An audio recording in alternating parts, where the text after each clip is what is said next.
Hello and welcome to the METALHEADS Podcast. My name is George. This is Buke. This is Jay. And we are here today with Joel Violette from Thrawsunblat. How you doing today, Joel? Oh, just great. How are you guys doing? We are doing well. It is hot as hell here today. What's it like up there? Where are you guys anyway? We are in Maryland. And I'm in San Francisco, and it's actually hot here today too. Mm-hmm. I didn't check it, but it's got to be upper 90s already. Oh man, we got to do the conversion, don't we? What's it? Oh yeah, Fahrenheit. -9/5. What's the? No, actually, it's half it and -30. I swear to God, I learned that in Ireland. So what is it? Okay, 90. So minus is 45 minus 30. It's 15 degrees for you. Jeez, how's that math? Right on. 15 degrees. Or Celsius, right? Well, I think it's about 17 Celsius right now, and it's cold. But, I nailed it. I wish I was there. Aside from the fact that you probably live in one of the most beautiful places around, my parents were up there and they went through there on the way to Nova Scotia. They took all kinds of pictures, and I'm like, I'm trying to convince my wife we got to go up there. Oh, it's a gorgeous part of the continent, and it's Joe, you're where in Canada exactly? Right in Fredericton, New Brunswick, right above Maine. For anybody who knows, is based on the U.S. states for their geography. It's between Maine and Nova Scotia. Yep. Right on. All right. Well, we are super stoked to have you. I can't believe I said stoked. We are super excited to have you here today, Joel. No, I'm glad you said it because that's a pretty good Canadian word. So. All right, man. Well, I'm gonna throw in some A's. Yep. And get some toques on, and I'll have to reference my Strange Brew days for all the humorous Canadian terms. I'll say a boot. Got that one from South Park. We've got in Canada. I mean, that's kind of, the boot thing is kind of like the Ontario accent, and out here on the East Coast, it's more of an a boat thing. A boat. I knew it. Damn it! I wanted a chance to get in there. That's awesome, man. Right. Yeah, I was in the States for a little while. I went to school down there for a bit, and one of the classes that we had to take, part of the degree, was like a speech communications class. So one of the things was to do a speech and to teach somebody something. So I taught everyone how to speak Canadian. And George, do you have your English to Canadian dictionary over there, by the way? We're going to need that. At least he's not from Montreal, because then he'd be thinking he's better than all of us. Yeah. Ouch.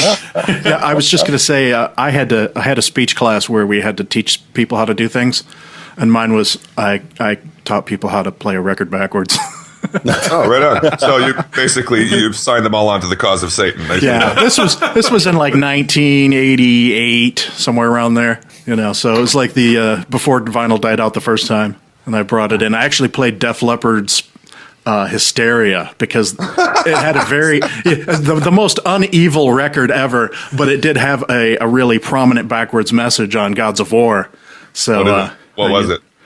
If you play it backwards, it says, "We've been fighting with the gods of war." Oh man! I feel like And that's why he lost his arm, because you played that song backwards. He already had his arm lost by then. Anyway, I guess we should get into this. So we know you have a new album coming out soon, Thrawsunblat 3, Metathonia. Would you like to tell us a little bit about what's going on with that and when we might be seeing that? yeah, well, I mean, I'd love to know when we're going to be seeing it too. No, it's the album's basically it's probably 99.9% complete, and we've got I think there's probably I don't know, a couple vocal parts left to do, but that's really the tail end of it. Especially with the process that we have is pretty. It's not all that conventional, so it ends up being different parts happen at different times, and so right now we've got all the drums done, all the cellos done, all the guitars, all the bass, and most of the vocals, and what we do basically, since we're all in different parts of the continent, we all do our parts in our respective studios, and then send it all over to the sort of headquarters of the album, which ends up being Siegfried Meyer at Beach Road Studios, who puts it all together. And so he, of course, is as busy as the rest of us, and so he's got 3 or 4 things he's working on right now. So he's kind of squeezing it in when he can. So that's sort of it's nice because it's extended the process just a little bit, just long enough to kind of mull it over enough to see bits that you don't like and then fix them. Joel, I want to kind of jump in here real quick and just tell you that that you may piece it together, and a lot of people do that in the in this internet world. But I got to tell you, man, the sound quality in your stuff pretty top notch, dude. For piecing them together like that, sounds really good.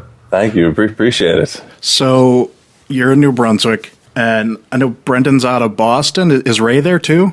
Ray was in Boston for a bit, but she's been in Chicago for the last couple of years. I was wondering about that because I noticed that her band Immortal Bird is listed as coming out of Chicago. Yes, yeah, and that's her main thing there, and it's they just put out a new album like 2 days ago. Yeah, we just got that. We were talking about it the other day. Yeah, I must have missed that they were connected. I'm sorry, I didn't know that. I got to tell you, that record's awesome. Yeah, it's so good. Yeah, I've been listening to Brendan's band too, Obsidian Tongue. Yep, I just discovered them a few weeks ago, and wow, that's pretty awesome too. Yeah, it's I don't know what word to use here. Blessed is one of them to be, be able to work with, such fantastic musicians, because Ray and Brendan both have their, in their own right are doing pretty amazing things.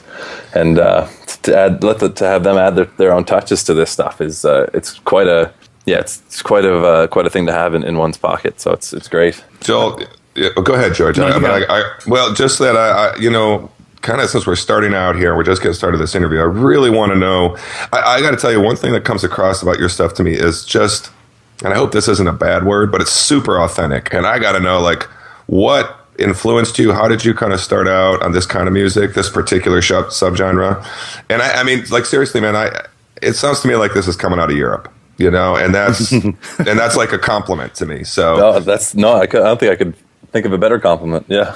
So, tell us about your path up to this a little bit, if you can. Sure. Yeah. Well, and I'm sure my explanation here will probably tell you why it's such a big compliment. So, I mean, started out listening to this stuff, of course, Emperor and all the fantastic, Scandinavian bands.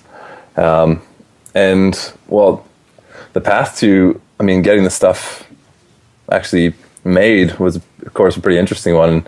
And well, basically, I started listening to a bunch of European stuff, and that's the stuff that really has always resonated with me, just because it has, it's just really, really genuine, and it has that, that sort of rawness, of landscapes and that sort of thing. And then I heard this album, from Woods of Ypres, Pursuit of the Sun and Allure of the Earth, and coming out of Canada, and so I bought that on mail order from Dave Gold, and so got that from him in the mail, and then I sent him a demo CD of my own.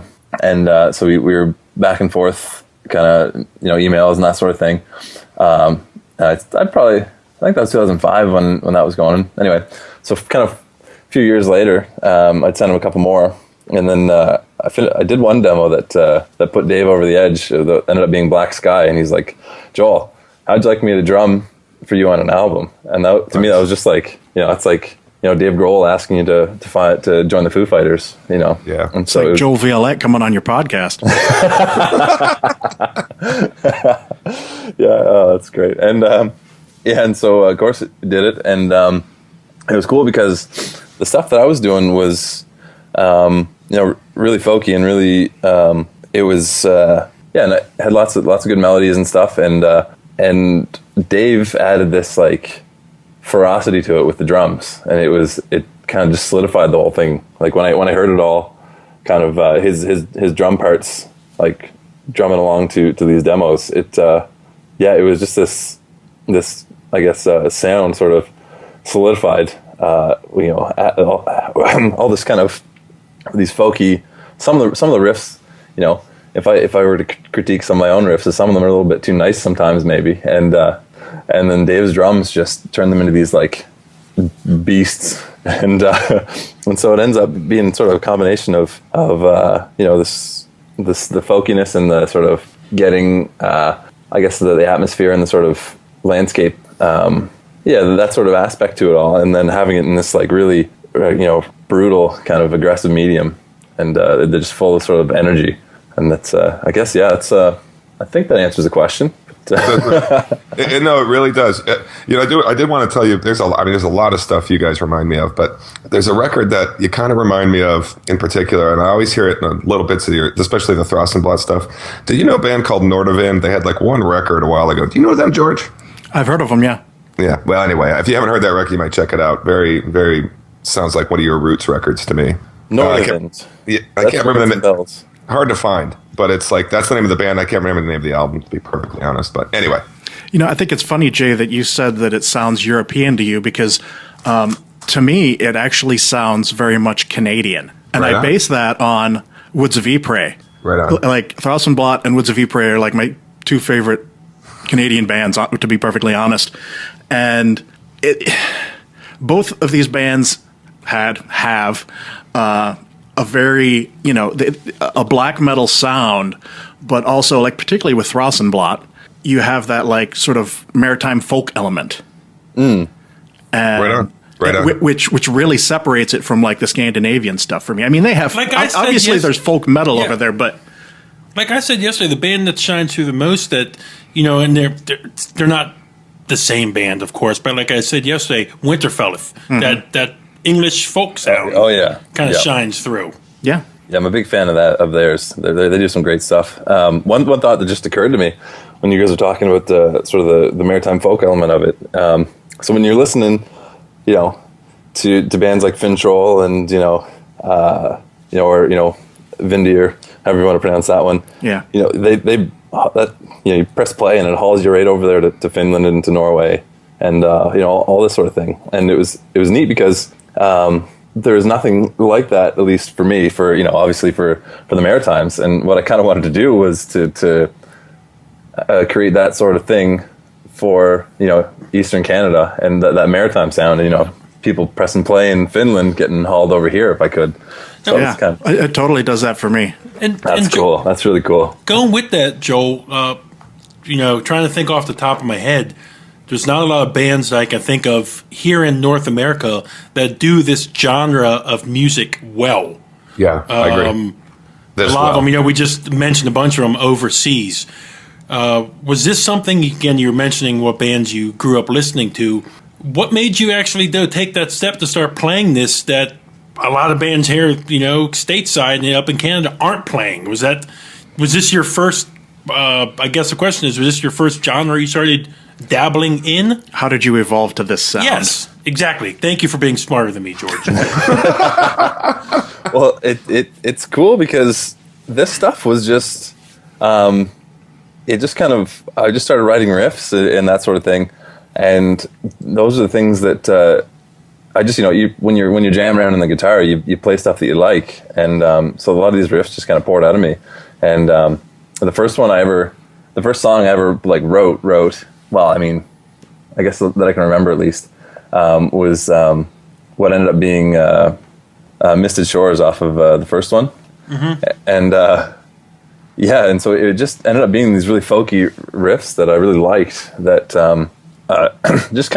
it was just writing songs and that just ended up being the genre that I enjoyed, I guess, working in or however you want to put it. Any reason why you think this genre hasn't really done so well over here, or you don't see a lot of bands doing it? I don't know. Well, I mean, it's funny because the Maritimes, I think, there are probably 1 million people in Atlantic Canada, maybe 1.5 million, something like that. Maybe, under 2 million for sure. And the point I'm trying to make is that it's the population of the Maritimes is smaller than, Toronto, and so it's a little more, it's tough to get, a big kind of scene in any sort of, at least in metal, something that has such a small percentage of people who are into it. I tell you, if it wasn't this age of Bandcamp and Facebook we live in, God, the odds would be stacked against you guys to even break out and make a name for yourself, period. Buke, go ahead. No, go for it. I was just agreeing. I just think, just to kind of support my own case, I think there's a European sensibility to it too. I mean, and I totally hear the Canadian thing, but I think that's part of it, Buke. You know what I mean? Like, I don't know. It's everything just from the way we're brought up to the kind of values we live with. I think that's one of the reasons it hasn't really taken root here. And I couldn't tell you what that magic X factor is, though, which is really one of the reasons I feel like sort of praising your stuff so much. You've got a kind of emotional and connection to that I don't think a lot of people can pull off here. I don't know why. Well, I agree with you. It'd be pretty lame if somebody from Atlanta, Georgia was like writing about the mountains of, and the trees and everything, and, the northern cold, and like, that'd be pretty lame. So, no, you're right. Yeah, that's true. We can sing a lot of songs about the traffic here in the DC metro area. Yeah. Yeah, so they're all punk songs. Yeah, Fugazi. Yeah, I guess I was just kind of lucky enough to pop into existence in such a beautiful place with such a rich, kind of folk heritage and stuff. But it's neat that you mentioned, the South, because you guys have listened to Panopticon, of course. Yeah, sure. And so Austin's doing some with the Southern sort of folk thing, and so that's really neat too. They got that bluegrass thing going on.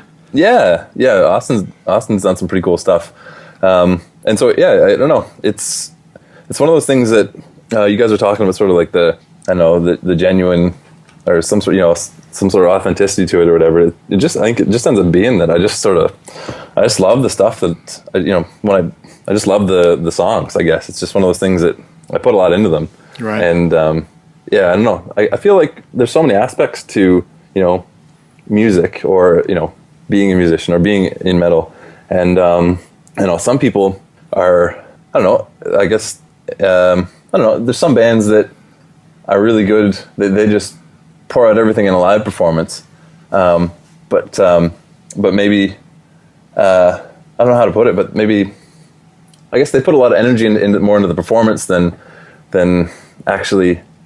Where am I going with this? It's sort of a thing where no, it's they worry about trying to dazzle the fans up on stage. Thank you. But yeah, their work in the studio, it sounds like, was this recorded on a high school 4-track?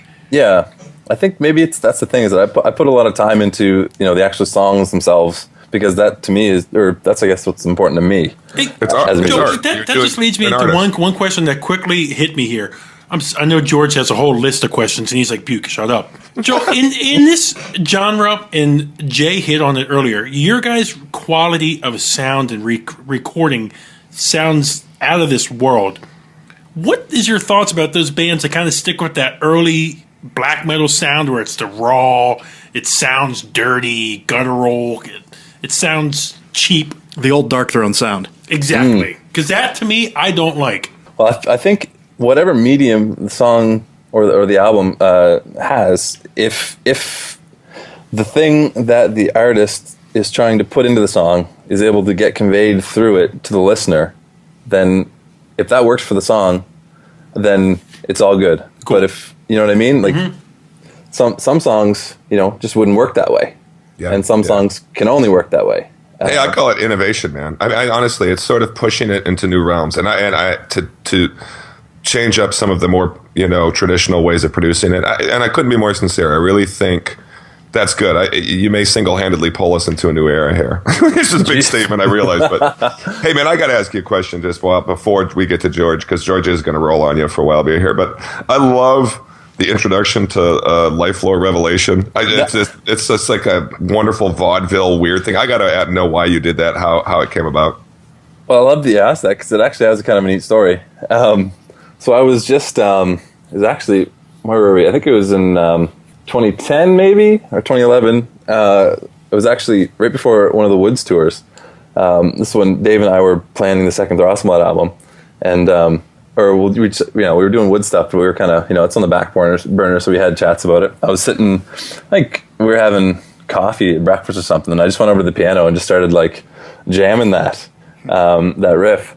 It actually had been, the stuff that comes later in the song was written first, so I was just kind of jamming on the piano. And Dave, like, looked up from his coffee and was like, "Hey, what's that?" I was just like, "Oh, just a riff I've been working on for Thrawsunblat 2. And he's like, "Okay, that's the intro." I was like, "What?" He's like, "Yeah, that's folky as fuck." It's beautiful. I take this with a grain of salt, because it's not a sense of humor thing necessarily, but to me, it seems like you're watching some sort of old silent film, and then the whole world just goes to hell shortly thereafter. Yeah. It's really great, man. I love it. It's really good. That's good. I mean, it's funny, because I think I remember a few reviews kind of fired on that little intro pretty heavy, and just like took it right down. And I was like, gee, feeling pretty bad about it, but it's like this. Yeah, so it's great. I thought I was listening to the wrong album. There's all this piano. No, it's beautiful. Cool. Yeah, I thought it was a good way to kind of set. This thing's gonna be folky, so listen up, and then all of a sudden everything else comes in and just smashes it wide open. So no, it's perfect, man. It's very cool. Very cool touch. George, come on, man. Let's get to some of the questions on your list here. All right, I'm going to bring it back to the new album again. Remember the new album like 20 minutes ago? Yeah, I think, yeah. Anyway, so is the new album going to be a concept album like the last album, or is this going to be more like the first album? It's going to be a concept album for sure. Sweet. So the last album actually was more of a concept album on. So Joseph Campbell's Here with 1,000 Faces. That whole the monomyth. Yeah. So I actually the album itself ends up being structured like the monomyth, which is kind of neat. But this one, there's no sort of the monomyth isn't featured in it, but it's definitely probably even tighter of a concept than the last one. Yeah, so I suppose you'll probably want to know what that concept is. That's up to you if you want to put that out there yet. No, it's good. So the let me just find the little definition I made for the album title. Sure. You probably hear me tapping away here. It's about Canada beating USA again in hockey for the gold. Okay, so so of course Metathonia is cool because I Googled it before I made titled the album that to make sure that it hadn't been used at least in any weird ways or whatever, but it turns out it hadn't been used, and it's just putting a Greek prefix onto a Greek word. So basically how I came to it was, and this ends up being sort of the concept of the entire album. It's sort of, okay, so in the little definition I gave, it's like Metathonia is the epoch after the age of the earth. And so meta means after, and Chthonia, or Thonia, however you want to pronounce it, it's sort of, of the earth, that sort of thing. And so that is kind of I was trying to find a word to describe like now, like this modern kind of way we're living. Not in any good or bad, with any of those connotations, just sort of a neat way to describe it without, having to use 10 words. So it ends up just referring to how, say 500 years ago, we kind of lived not at the mercy of, but just, when it rained, we got wet. When it got cold, we got cold, that sort of thing. So we were kind of, the age of the earth kind of thing, up until, about say 100 years ago or whenever, when, we got electricity and we could have light 24 hours a day and that sort of thing. Anyway, just referring to now when we're sort of these, I guess, hunter-gatherers really, kind of living in this electric age where we get screens everywhere and light all the time and sitting at desks and like just sort of we're like Neanderthals living in a really nice hotel. Yeah, that sort of thing. So just sort of a way to describe that whole little spiel I just went on in a word, if I could, to be able to kind of talk about it. God, I wish I could be that fucking smart, Joel. Jeez. It's not smart. It's just friggin' taking 2 years to pound your head on a desk. But you know what? Hey, you can't be that smart though. So that's good that you realize that. Exactly. Joe, I would love to have seen your list of album names you had on paper that were scratched out, and you went back to this and that. The eternal struggle you had with yourself. Dark Side of the Moon? No. Power Slave? No. Yeah. And then at the point you start writing on the walls. You're like, that's it. There's a room filled up with Metathonia written on every inch of the walls. That's great. Well, it was between the Greek version, or there's actually, Latin and Greek, they end up having a lot of prefixes that like correspond. And so the Latin version of that would be something like post Terrania or something like that. And I thought Metathonia sounded better. Yeah, it does. So, It's cool. Yeah. So it's I guess it was so that's kind of the concept. It talks about that concept, like us being here now and this sort of how we are. And I guess trying to find, the 10 cent version is finding not meaning, but like finding stuff to enjoy in it. Being these sort of I guess that's sort of like 10 cent. But yeah, just sort of the things that that we can sort of like connect to and kind of that I don't know, kind of enhance us or make us just make us feel good. because for me at least, staring at a computer screen for 10 hours a day doesn't make me feel very good. Whereas, for example, running around. If I'm killing kids on Call of Duty, it makes me feel pretty good, Joel. Yeah. That can be one of them then, but, for example, one of the things I like doing is, trail running, that sort of thing. That makes me feel good. And just sort of, anyway, so it kind of explores, each song is sort of a thing that we have, where, okay, it's a thing where I guess I gotten really tired of the sort of like whatever routine I'd kind of gotten into that was, I kind of felt a little bit, burnt out from, being on, doing the sort of electronic thing, 10 hours a day on the screen and that sort of thing. And I was trying to find ways to kind of, enhance sort of how, my existence and that sort of thing. And there's sort of a few things that we can kind of connect to that, that make us feel human in this electric age kind of thing. Not to cheapen your whole answer there, but that was beautiful, Joe, by the way. You should come and thank you for sharing all that. But I kept wanting that to sort of slightly at the end go towards, and that's why I realized that man is the ultimate prey, and I spend my time hunting people in the park. It almost makes your album covers kind of make sense. It's a great explanation. It does.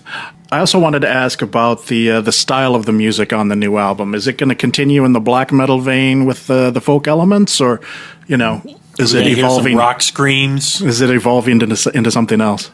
Well, I was thinking of doing a polka record, but I went with the black metal.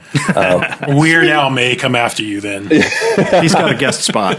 If Weird Al did a polka medley of Thrawsunblat, I'd be fucking stoked. Yeah, I would too. Yeah. So it ends up being okay. So I did a little poll, or a little question on the Thrawsunblat Facebook page.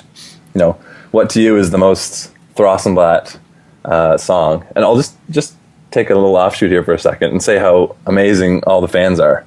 Thrawsunblat has the best fans in the world. We always have creative responses and just the coolest. People just say the coolest things, and that's could be, I love the music that we're doing, but just being able to connect with people, such fantastic people is such an amazing thing too. That's great. So anyway, this poll I did, what's the most Thrawsunblat song to you? And I think it ended up being not too dissimilar from the question, what's your favorite Thrawsunblat song?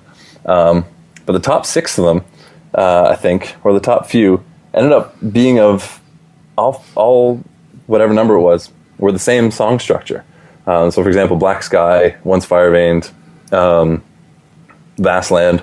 So all these ones, they kind of had 2 halves to them.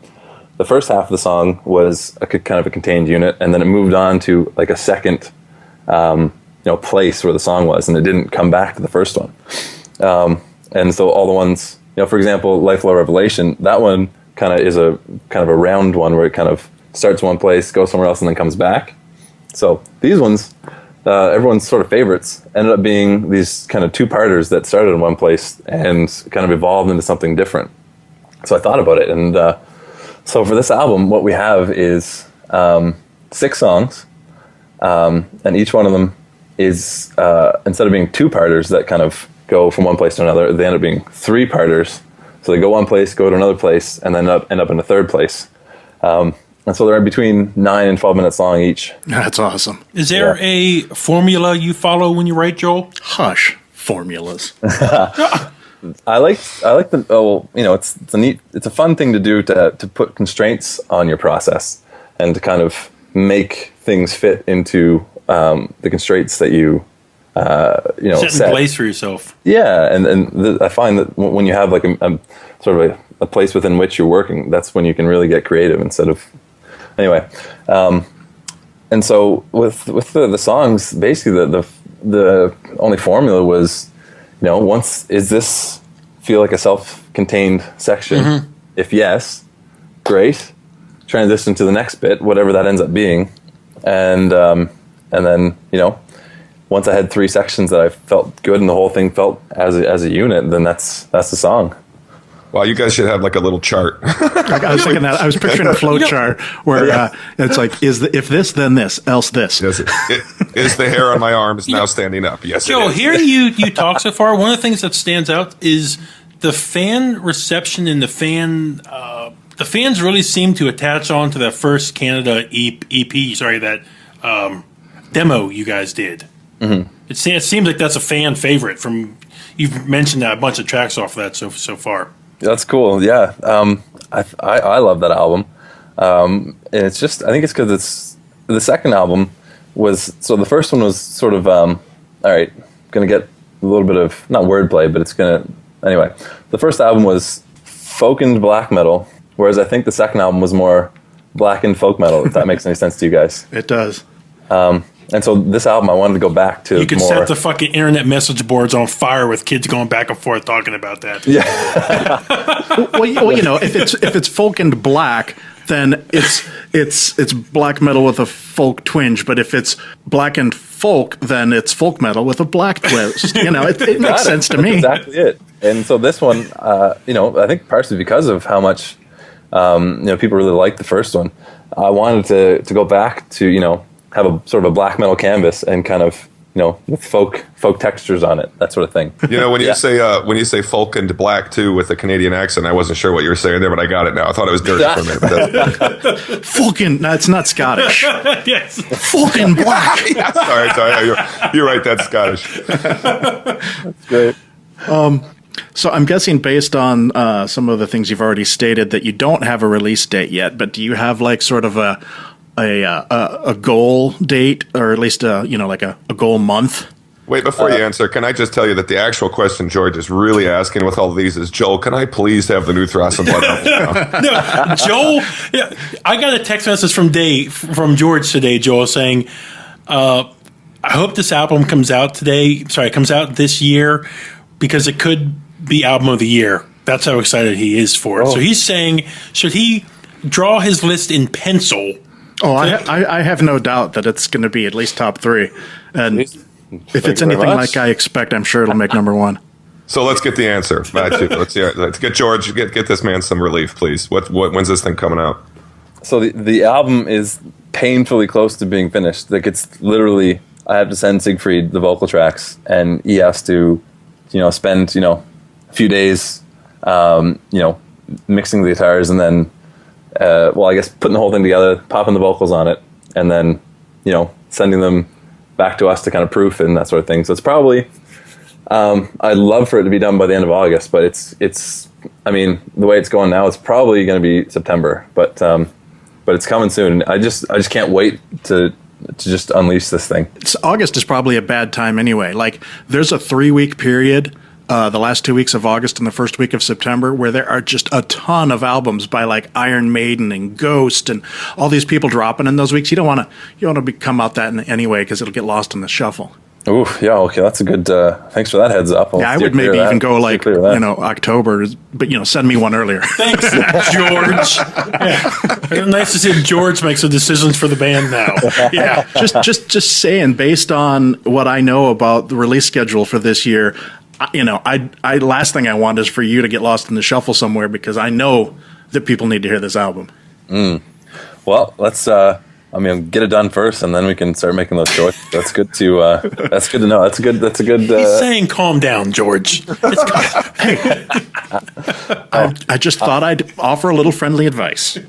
I'm as excited to hear this thing as you are. I think. Oh man. Well, I mean, I know what it's going to sound like, but Siegfried's going to have some magic in his pocket that he's just going to sprinkle it on the album, and it's going to be. Joe, how hard is it? With you guys being, different places at different times doing this, how hard is it to get that instant? Because when you're in the studio, if you're riffing on something, people, the rest of your band members can be in the next room and they could give you that instant feedback. Is it hard to kind of tweak things and stuff when it's not done in the same place?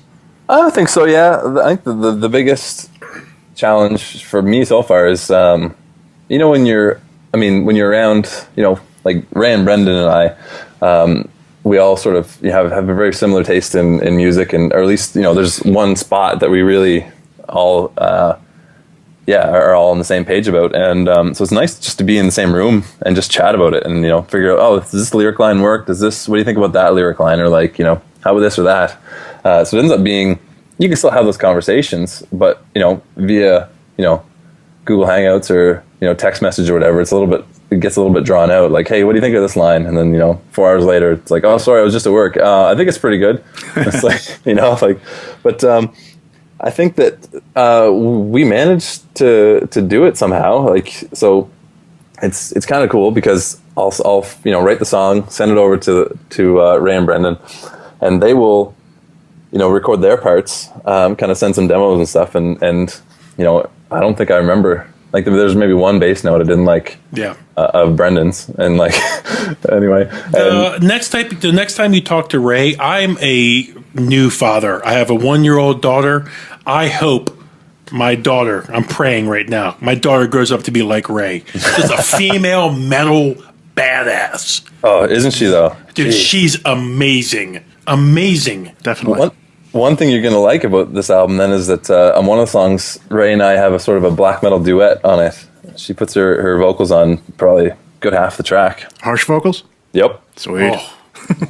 Yeah, unreal. Yeah, there's one of the things I'm all for, girls, they can do anything that, guys can do, and they best of, luck to them whenever they do. They're called women. Okay, I'm sorry. Women, they should be able to do whatever they want to fucking do, and I wish them the best. I would love to fucking walk in, see through this cloud of darkness, just her tearing up the drums, and the fucking lights come on, and it's a girl, and she's blowing your fucking mind. Yeah. She's amazing. We're an equal opportunity podcast. Yes, we are. That's good. We're an equal opportunity band, too, so that's good. She's amazing. Hey, Joel, any plans to ever get the group together for a tour? Well, I mean, now's it's nice because I'm finally out of school, so I'll actually be able to plan my vacation time and that sort of thing.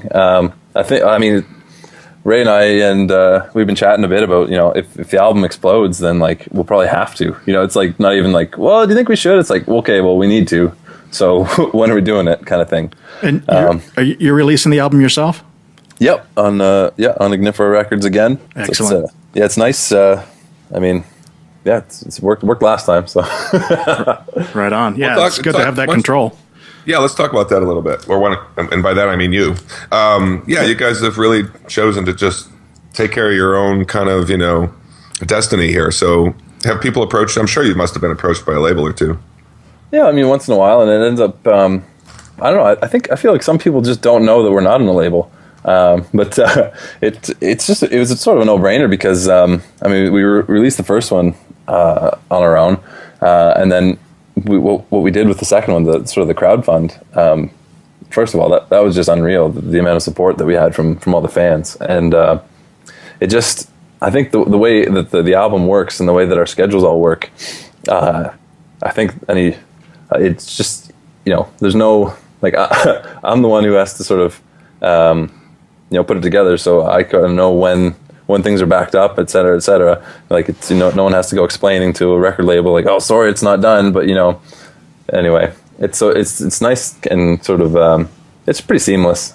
Yeah, nobody's telling you what to do. I mean, that's great and good for you. And I don't know if a label changes your destiny that much these days anyway. So. No. Yeah, I mean, you're putting together nice packages too. By the way, thank you very much. Yeah, I mean, the just really nice looking artwork, just good stuff, dude. Yeah, that leads me into my next question, the one that I'm sure all three of us have been wondering. I recently pre-ordered the vinyl version of Canada 2010 from Lost 40 Recordings. Yes. Are there any plans to do a vinyl version of Wanderer, and for that matter, the new album? Ooh, here we go. So I actually am about 10 feet away from one of those vinyls right now. The Canada 2010? George would break in your house like fucking Mission Impossible style. I'm waiting. In fact, somebody, one of our listeners asked us to find out when those would be shipping, but I already saw online, I thought it said it was shipping this month. Yeah, well, so Lost 40, so it's Stay Austin. away, George. Yeah. It's Austin Austin Lund from Panopticon that was behind getting that whole thing set up. And so it ended up being, I think, 3 or 4 albums that kind of all got pressed at once. Mm-hmm. I think he's waiting on one of them right now, but and if it's not done by the end of the week, or it's not in by the end of the week, he's just going to start shipping anyway. So that's it's coming out pretty soon for anybody who ordered them. Yeah, we actually had someone on Twitter specifically ask about that first one. So Yeah, I was hunting down the Lost 40 site the other day. I was like, it's been a few months. Hadn't heard anything, so I was just curious because Yes. I pre-order things and then forget about them, and like, whatever became of that? Yeah. Well, and thanks for doing that, dude. Because I mean, especially every single person on this pod we're all big vinyl guys. So yeah, I mean, that's awesome. I've turned into one recently. So. Oh yeah, cool. Oh, right geez. on. It just started buying again, or Well, I mean, I was in a spot where I was just doing so much stuff, just of Thrawsunblat. I started even listening to music, and then when Austin approached me about the vinyl stuff, it was just like, shit. Well, I should just get a record player, shouldn't I? And yeah, it's unreal the difference. it's a disease too, brother. You're screwed now. Say goodbye. No, I know. All your I'm money. infected. I just had an outbreak today, or actually yesterday. I bought 3 records, so. So we can expect Wanderer and Metathonia on vinyl then? I feel like it. I'm obviously hesitant to announce, Of course. Metathonia on vinyl, because then everyone's like, oh, well, it's being released next month, so the vinyls are going to be ready then too. Sure. No. So it's like, they're definitely after the fact, but it's a thing that, once we recoup the recording costs and the pressing costs for CDs, then we'll have a bit of a change to make something like that happen, because I would love to see that artwork in vinyl size. Yeah. And so it's something I want to happen. So yeah, it would be George's hope that you're like petting one now, like a cat. Well, all I got to say is just take my money, whatever you need, just take my money out and get it done. Well, yeah, I was thinking when you said that you were 10 feet from the vinyl, and I'm sorry we keep throwing George in on this, but I thought George was going, that means I'm 675 miles and 10 feet from the cell. Hey, Joe, George is the guy who, like, when you set Kickstarter goals, like you set the $1,000 goal, you're like, you set one of one. George is the guy who antes up $1,000 to try and do it for you. Let's just get this settled right now. Yeah, let's just do this right now. All right. well, if you got any suggestions for Thrawsunblat merch there, George, don't hesitate. Bigger sizes. Be honest, George. I want a little Thrawsunblat Speedo. No, be honest, George. You need large sizes. Yeah. Well, no, the smaller the Speedo, the bigger my junk. Oh, Right on. Good. The way to look at it, I suppose. Yeah. yeah. But, I was actually kind of thinking about coffee mugs. yeah. No, I Sorry don't. about that. We always go straight for Speedo, so you shouldn't have asked over here. That's fine. I got some friends that do that too. Yeah. Yeah. I'm sure there's some Yeah, cool stuff I picks. could think of, though. Picks, because you guys got a cool logo. Yeah, good idea. That logo though, that new one. Do you guys know the story of that? How that came about? Share it, please. I have the shirt, but I didn't hear the story. Yeah, and so the I think it's just over the winter break or so. Got an email from a guy. His name's Adam Gillis. I think he's located in Florida. Anyway, his email said, "Oh, hey guys, big fan of the band. I know you guys have a logo and stuff, but like here's the logo that I just drew." And I was like, "Okay, well, I'll check it out." And then I opened up the attachment and my jaw hit the floor. Yeah. And it's just like, well, we had a logo and now we have a new one. So, Thanks for helping out, right? That's a great logo. and yeah, so it's been really cool working with Adam. Just kind of tweaking that design and getting that logo. And yeah, he's a great guy to work with. And so he actually did the lettering for Metathonia on the front cover there. Mm-hmm. And I asked him if he'd be interested in, just kind of doing some quick, writing out the titles of the album, of the songs, in calligraphy, just for the back of the album. Right. And then I got back, a couple weeks later. It looks like it's in the shape of a square, but inside that square, there's no outlines. But inside that are the song titles, like intertwined and interwoven with each other, and it's just the most fucking gorgeous thing I've ever seen. And so that's going to be on the back of the album. So that's another thing you guys have to look forward to. Nice. And so, yeah, it's another one of those things. Talking about the fans, like Adam's just a fan who is really talented and sent something to the band just because of whatever sort of rapport we've got with the fans, and it's one of those things that, without the fans, none of that could happen, so it's just unreal. Awesome.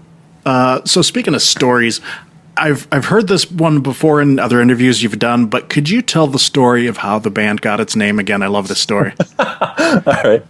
Yeah. So, we touched on earlier, it's Thrawsunblat sort of, the roots are in European metal, of course, right? And so anything here we play in Canada ends up being sort of our interpretation, or sort of like a bastardized version of European metal. And so Dave Gold had this picture of, this great big Viking dude speaking in some kind of bastardized European language, saying the words thrash and blast in it. And it's just like, oh, Thrawsunblat. Thrawsunblat. Yeah, and that's it. And it's great because it, has some pretty cool imagery in it, and it's very Googleable if you can spell it. And it ends up being, it's fun. It's just a great name. And about a year ago, I just, I was like, what, I should, my friend sent me like an anagram he generated of as like his own name or something. I was like, I'll just throw Thrawsunblat into there. And then Narwhal Butts came up. That's an anagram of Thrawsunblat. Right. Yeah. And then a few months after that, I saw there's some sort of article or review online saying that, Thrawsunblat, the band who made their name after, because it's an anagram of Narwhal Butts. Just anyway. Yeah, I remember when I first heard about Thrawsunblat, I'd seen the name around before I'd ever listened to it, and I was like, oh, that's got to be some sort of Scandinavian like Viking metal thing or something. And so then when I listened to it, I was like, well, that's not what I thought it was going to be. And then I dug a little deeper, and I saw that story, and I was just like, that is so cool. And I actually, found it because I'm such a big Woods of Ypres fan. After Woods 5 came out, and there was this giant hole in the world, I was like, I have to know everything that David's ever been on. I have to find more. I have to know and own everything. And so I went on the Metal Archives and I clicked on his name, and I was like, okay, there's this Korean band that he drummed for. Okay, I'm going to get that on Bandcamp. And I was like, Thrawsunblat? I've heard that somewhere before. And so I checked that out, and the first thing I heard was Wanderer. I bought it on iTunes like before I went to bed one night, and then I listened to it in the car on the way into work the next day, and I was in tears. I was like, this is amazing. Well, go ahead, George, if you were going to that's pretty much it. It was just like, it was this revelation, and, and so it's just sort of I thought it was cool how one thing led to another thing, and discovering a band that I just enjoy so much. That's really cool. You talked about us having cool stories, and that's a pretty cool story itself. Thanks. Can we ask you about David a little bit? Would that be all right, Joel? Oh, of course. Yeah.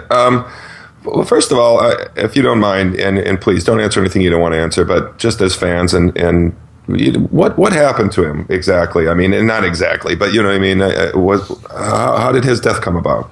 Oh, geez, I don't even know. You don't. Okay. No, it's It's just a pretty generalized story, you know what I mean, and that's fine, and we don't have to get deep into it or anything, but it is kind of, he keeps coming up in conversation. However many miles away Fredericton is from Sault Ste. Marie. Gotcha. So you just heard whenever all that stuff happened. I mean, I found out about it, over Facebook, and it's just okay. You heard what we heard. Yeah. Okay. Yeah, it was just, it's always kind of bugged me. I'm like, I have to assume that. What just happened here? Are we still connected? Yeah, we're still. I think Jay may have dropped that. Did Jay? Oh, okay. I'm here. We're still here. I bet what it is somebody probably popped up online, and it makes that noise. No, okay, we're good now. All right, cool. Anyway, and then it was actually from Brian Bello, one of the former Woods members. So anyway, it was I don't really. Yeah, I'm not usually. I was always curious. I feel bad bringing it up, but yeah, I mean, thanks. No, it's all right. Yeah, it was like, all the news said was an accident involving a car and a pedestrian, and I would assume that he was the pedestrian. And I'm like, did his car break down? Was he walking? What was going on? I don't know.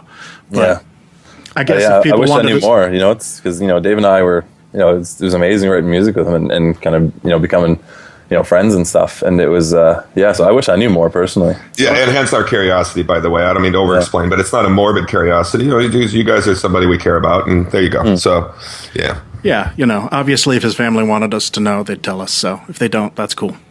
Yeah. So, and that must have been tough for you, man, by the way. I mean, of course. Yeah.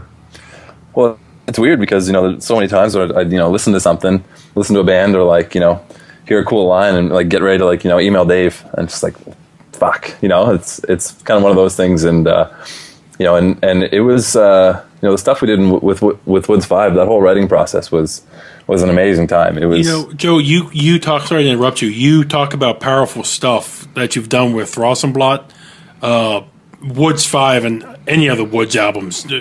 Any of his stuff is powerful, doesn't even do it justice. Yeah, I was curious. This was actually one of my later questions, but I'll jump ahead to it now. Woods 5, did you contribute any writing to that, or did you just play on that? I wrote half the album. Okay, yeah. That's good then, because everything I read was like, oh, David's writing. But listening to Woods 5 and listening to Wanderer, I hear, I don't say similarities, but like stylistic things that I'm like, oh, that so reminds me of Woods 5. And I was like, that's got to be because of, you're writing on that album. Yeah, it was a fun process. Dave wrote all the lyrics, of course, because that's sort of, Woods is Dave's beast. Sure. But six of the songs I wrote, we just kind of got together in Sault Ste. Marie in July. We'd have coffee in the morning, chat a bit, and then go to our separate kind of workspaces, and we just write songs. And so I put 6 together, and Dave put 6 together. That's great.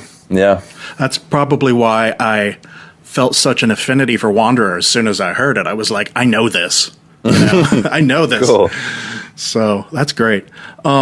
So do you know if there's any like unreleased Woods material sitting around out there that may one day see the light of day? Well, there are 3 songs that never got finished, really.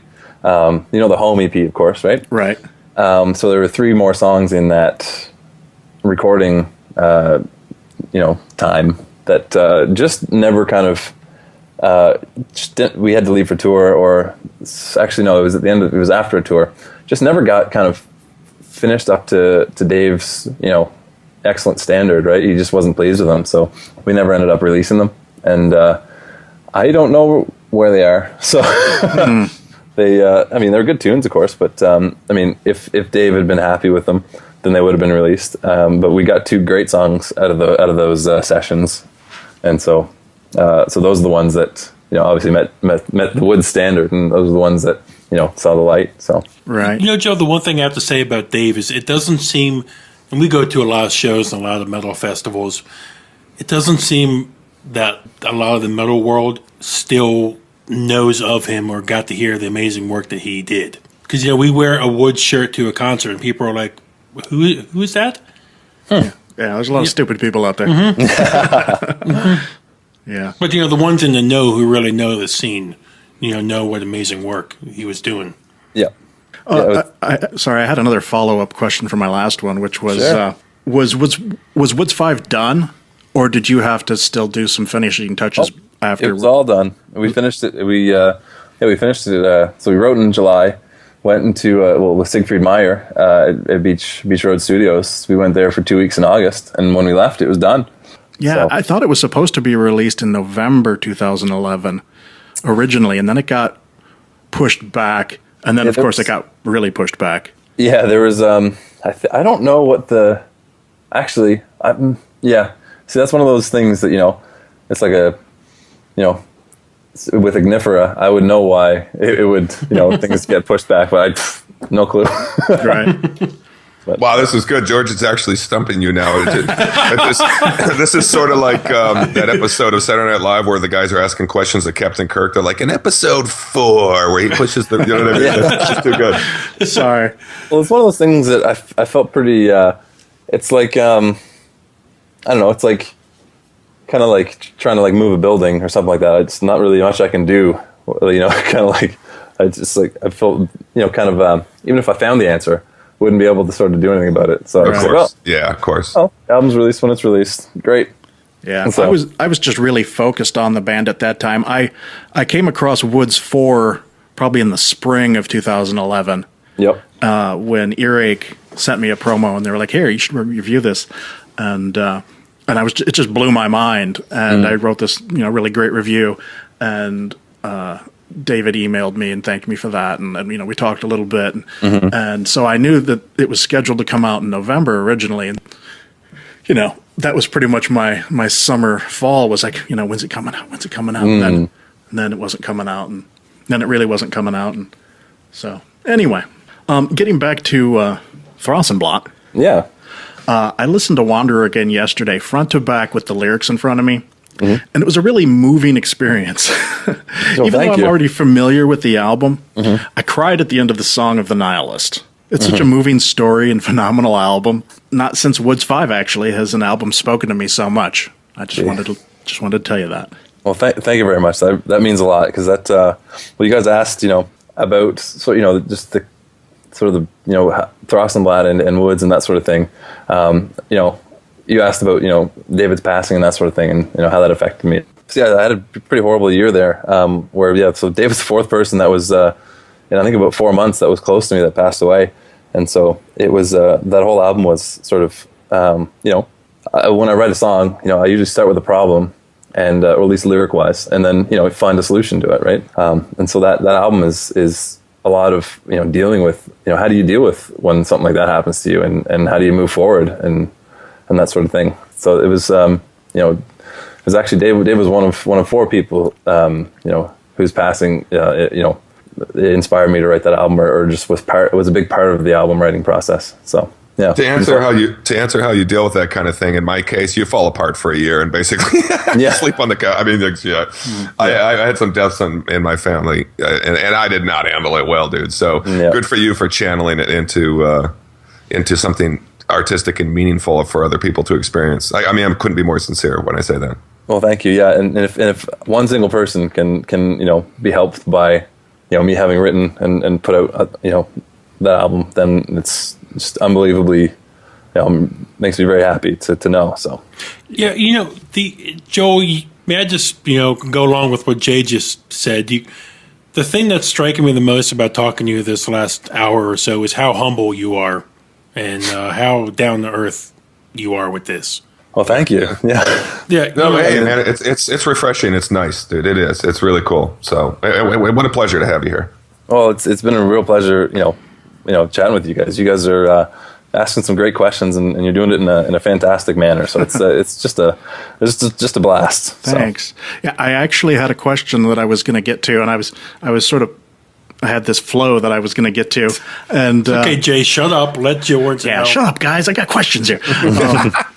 I was actually going to reference the four urns. Yep. In the storyline, and I was going to ask, who do these urns represent? I assumed they represented people, and I figured one of them was David. Yep, that's exactly it. So those are the four. So one of them was. So I just finished my master's in classics. Just right before we went out on tour in 2011, and a month later, my academic advisor, who I'd been working with closely for the last 2 years, passed away suddenly, and then a friend of mine, who I'd known since I was about 5, passed away in September, and then my paternal grandmother passed away in November, and then David. So those are the four urns, sort of symbolically there. Wow, nobody should have to have a year that rough. Oh, Jesus Christ! Well, I mean, and what do you do except move forward, and that's I guess maybe with that piece of information you kind of the sort of emotion that's put into the Wanderer kind of that's what the whole thing is about is that sort of thing, is moving through it, and what do you do? So right. Were there any particular lyrics or songs that were specifically like a tribute to David? Well, I think let me think here. I think probably We the Torchbearers is probably the one that's most I was thinking that. Yeah, because it's 'cause David carried quite a heavy torch, quite a big torch in the at least the Canadian metal, if not worldwide sort of scope as well, and so that was probably the most David. I was also in my mind at least thinking Goose River was a... Well, it's interesting because, David and, the fellow, my friend who I'd known since I was about 5 who passed away, his name is Matt Sloan. And so he is who Goose River's about. That was the one thing that made me question it, was like, well, that's an actual name there, so... Yeah. And I wanted to... Yeah, because each of those 4 people was, equally, massive in my life. And so I didn't want any of them to sort of get more than the others and that sort of thing in the storyline. So it's, yeah. So they're all there in all sort of, in wherever you see that sort of thing, they're all sort of a part of it, but some have a bigger role in songs than others, yeah. Right on. So, one thing I've noticed, maybe I'm biased just because of my fandom, but, like with Woods of Ypres and Thrawsunblat lyrics, they seem to be like deeper and more interesting than typical black metal lyrics. And I was curious, like, did you and David like learn that from each other, or is there just something in the water in Canada, or what's that all about? Well, that's really cool that you mentioned that. Thank you. Well, I know that, it's interesting because some of my favorite music before I, started Thrawsunblat and before I joined Woods was like, Woods 2 and Woods 3. There's some really, I think I definitely, just chatting with David and that sort of thing, we talked about just the concept of, why are you writing lyrics and that sort of thing, like, because there's a point when, in terms of black metal and stuff, it's like, oh yeah, we're walking around in a forest, it's super grim, awesome, and it's like, but like then what happens, right? And so, and I've always kind of, you have to have a purpose when you're writing a lyric, like, and it's sort of I always like to solve a problem, and if someone can read those and find some sort of, I hadn't thought of looking at it that way, or like, what, I really know what you're talking about, that sort of thing, then that's exactly why you write a lyric. And I think, yeah, David look at it the same way. So, yeah, I like Emperor as much as the next person, but it's like, yeah, whatever these lyrics. But when I came across Woods of Ypres, I was like, these lyrics actually mean something. This, like, I connect to this, and like particularly your Ontario town is a burial ground. I'm from Michigan, which is close enough, I figure. And boy, that song means a lot to me. Mm-hmm. And so it's just the lyrics are much more personal than typical black metal. Yeah, maybe that could be. Yeah, there's definitely a large part of definitely in Wood stuff. David put himself, all of himself into it, and I think I put a certain large chunk of myself in a lot of my songs too. So maybe that's probably part of it. Yeah. Will we ever see a song about how awesome Tim Hortons is? I fucking love their coffee, though. I'm sorry. You know what? I think it'd be great just to. That'd be a pretty great gag song, right? Wouldn't it? Like a hidden track. Yes. Play it backwards, George. There you go. Yeah. Well, I know at least on the forum, the Woods. Jace. The Woods forum was awesome on Ultimate Metal, but so the Thrawsunblat Facebook page is what I'm talking about. We sort of have all those Thrawsunblat puns, and it's a pretty that sort of realm. I think that Tim Hortons gag song would fit in there somehow. Yeah, I think so. Hey, Joe, do you ever, in this internet age we live in, I could post your song on Reddit, one of your videos, and it could be 500 comments, oh, this sucks, this is good. Do you ever look at your stuff online, and do you read into the comments at all, good or bad? Well, I think it's hard not to. You kind of like, you see a video posted and you're like, oh, hey, cool. I wonder what people say, and it's like, the person's like, posers.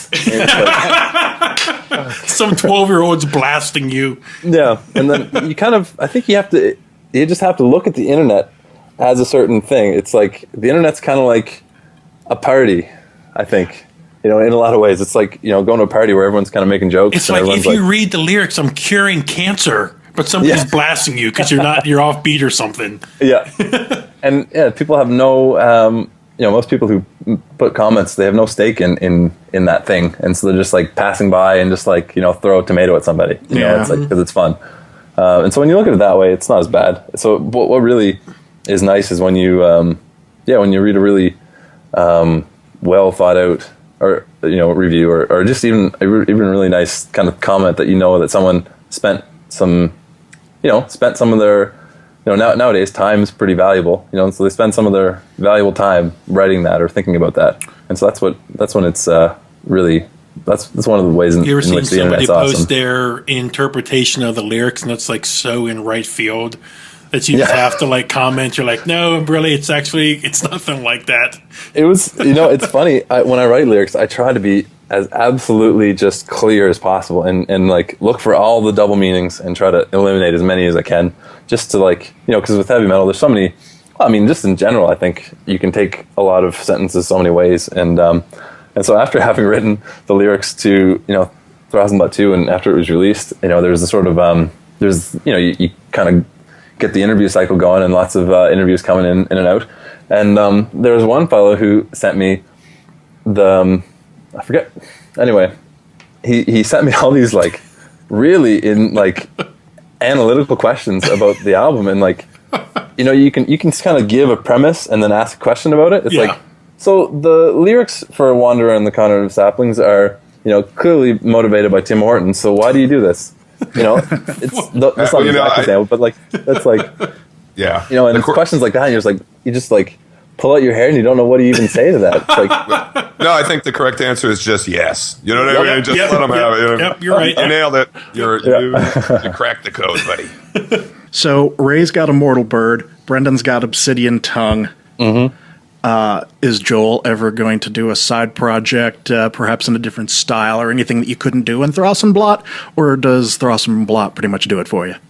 Well, it does it for me, definitely. But it's neat that you asked that because since Thrawsunblat, it's tough to play live. So in town here in Fredericton, I put together sort of a maritime folk band with songs. So we play Goose River live and we play Maritime Shores, and so we're actually just putting out an EP at the end of the summer here, a little 5-song kind of maritime-y acoustic, but kind of like Maritime Shores, that sort of thing, except a little bit more. The lyrics a little bit more kind of tongue-in-cheek, like, a little bit more, have a little bit more fun with it and that kind of thing. Nice. I think my friend Josh is probably booking his hotel there in New Brunswick now because his favorite part of Thrawsunblat is the maritime stuff. Cool. And cool. I think heck, I'd drive up there to see it too. Well, geez, yeah. Well, I'll have to let you know if we do anything big. So certainly. A part of our pod, we do a top 3 list.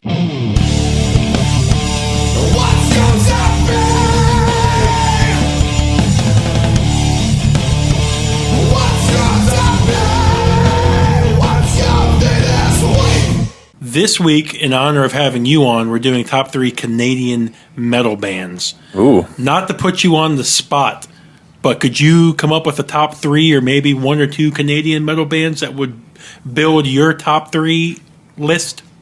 Sure. I mean, well, so Devin Townsend would obviously have to be up there. All right. Yeah, he's unreal, actually. He's amazing, isn't he? Yeah. And you know what? He's a fantastic dude too. I got a chance to meet him, and he's just, like you mentioned me being humble. He's right. He's as humble as it comes, and he's a great guy. And he belches and a song comes out, man, like a good one. You know what I mean? It's just like crap, and then it's just like, oh my god, that's the most amazing thing I've ever heard. Yeah, I remember the time he farted. Yeah, it's like it's a record. It's a great record. So there's him and Unleash the Archers. Oh, I love them. Oh man, we love them. That's a good call. Yeah, they actually they rolled through Fredericton a couple times when I was here, and I met them. You know what? I hadn't met them on tour at all.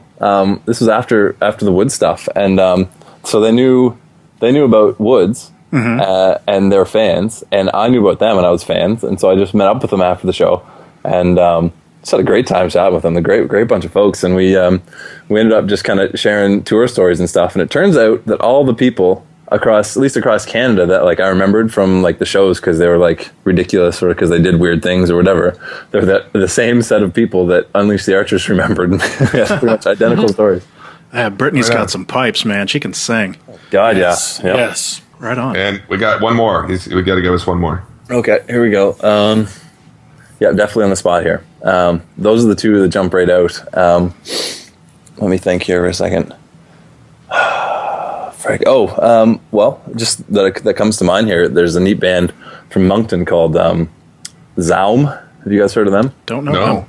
So they put out an album called Oracles, actually an EP, and it's sort of like it's like a psychedelic drone doom thing, but it's very atmospheric. It's kind of like a desert sort of like oracle kind of like feel to it, and it's just the most like calming kind of like peaceful album. It's really cool, and they played live here in Fredericton too, and it was a great show. Those are the three I can think of right now. Yeah, Very cool. Do you guys want to go ahead and do our three here since he just hit his? Yes. Yeah, let's roll Let's it. do our three right now. You want me to go first? Sure. Number 3, Gorguts, Okay. because I love technical death metal. Why don't you just do all three? Okay. Yeah, go Number 2.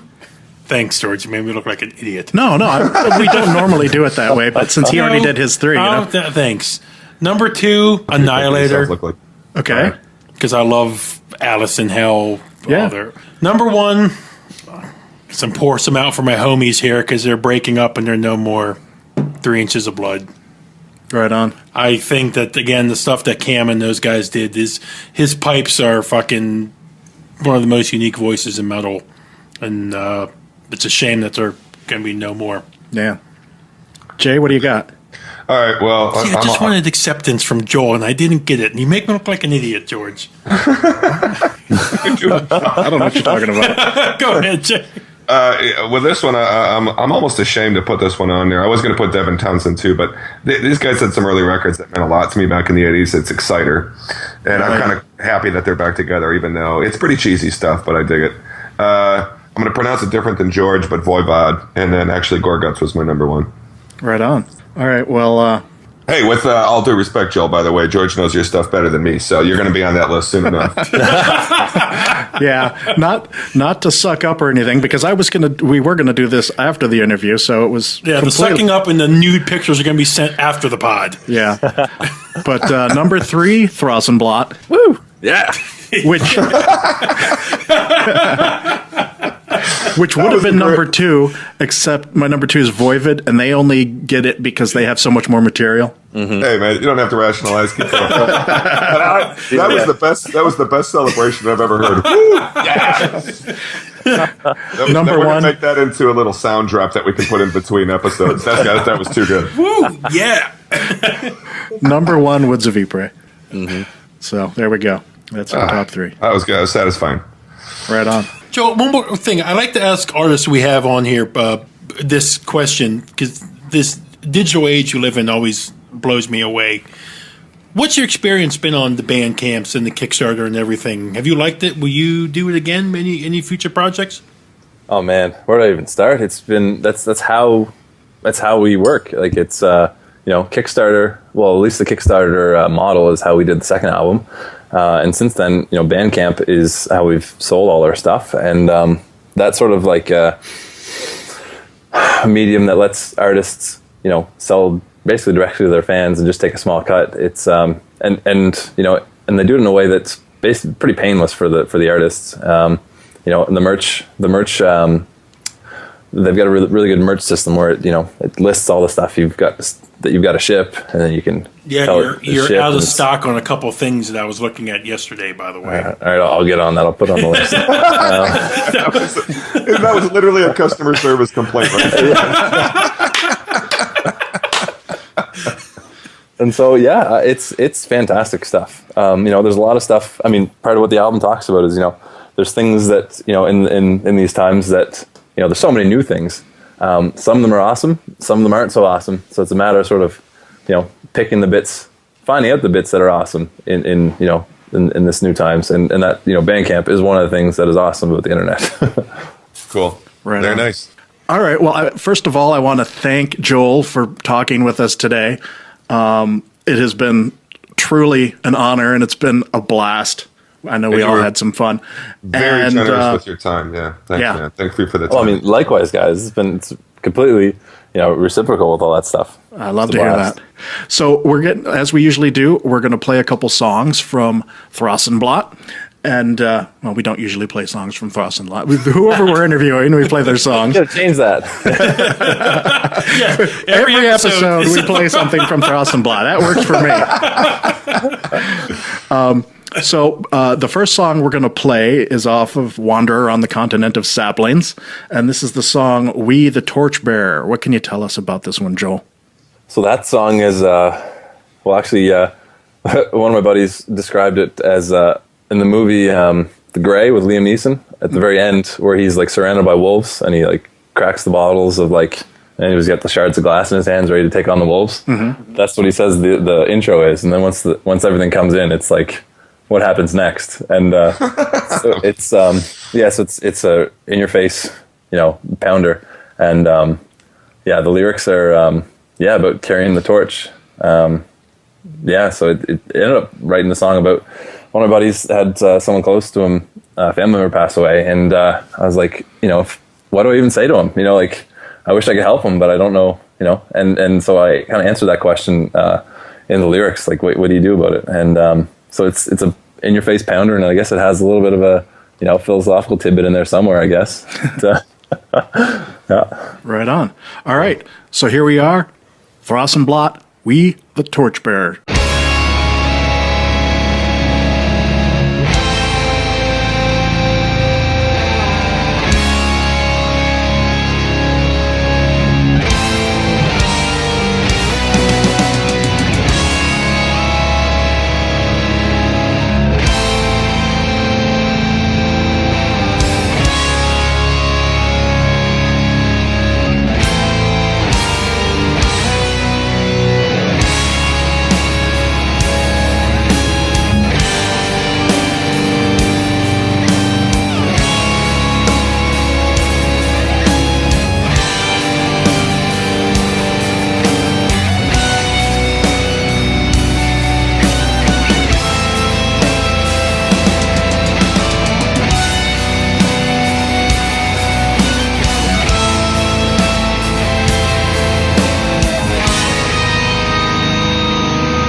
All right, here we are at the end of the episode.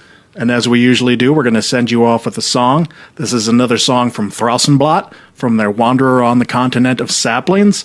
This is the song called Song of the Nihilist. Joel, can you give us a little more insight into this one? Sure.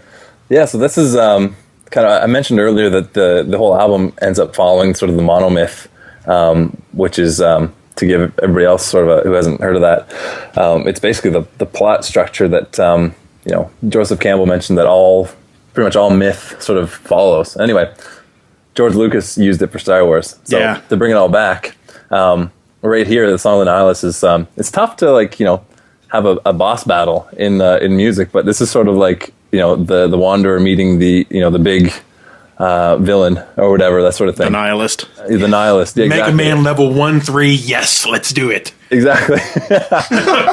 and so it's and it's sort of turning. The first half of the song is pretty dark. I mean, that's probably some of the most depressing lyrics I've ever heard in my life. And then the second half of it, turns all around in the Nihilist's face. And so it's I really like this tune. So that's why it brought tears to my eyes yesterday. I was like, and to take it back to the Star Wars reference for the monomyth, it's like you said, the first half of the song is the bad guy, and then the second half of the song is the good guy sort of turning it around, and it's like Han Solo swooping in at the end of Star Wars to ding Darth Vader so Luke can blow up the Death Star. It's that whole yes moment, where you kind of tear up a little bit because you're like, yes.